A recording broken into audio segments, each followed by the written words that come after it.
Hey guys, in this video I'm going to show you how to set NVIDIA as your default graphics card in Windows 11. The first thing I want you to do is come here, click on search, and then just type in NVIDIA control panel, open this up.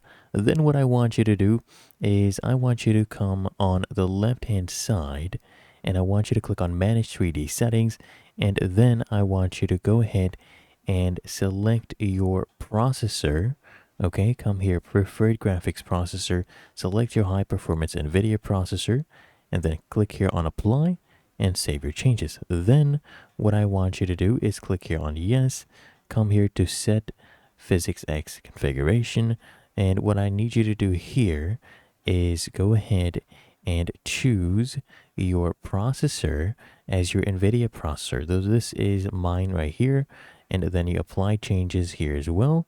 And then after that, I need you to right click on your Windows icon, click here on settings, and then come here on the left hand panel, click on system, scroll down until you see right here display. Click on display, scroll down, click on graphics, and then what I want you to do is find your app which you want to, set NVIDIA as the default graphics card for. So let's say right here, we'll do Microsoft Store, click here on options, and then select your graphics preference as high performance, your NVIDIA GPU. Okay, and then save your changes.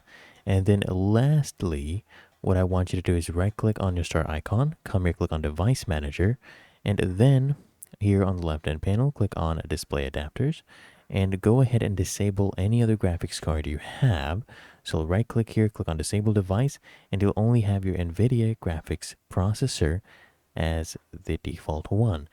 And really that easy. If you found this helpful, make sure you smash that like button and subscribe to Quick Fix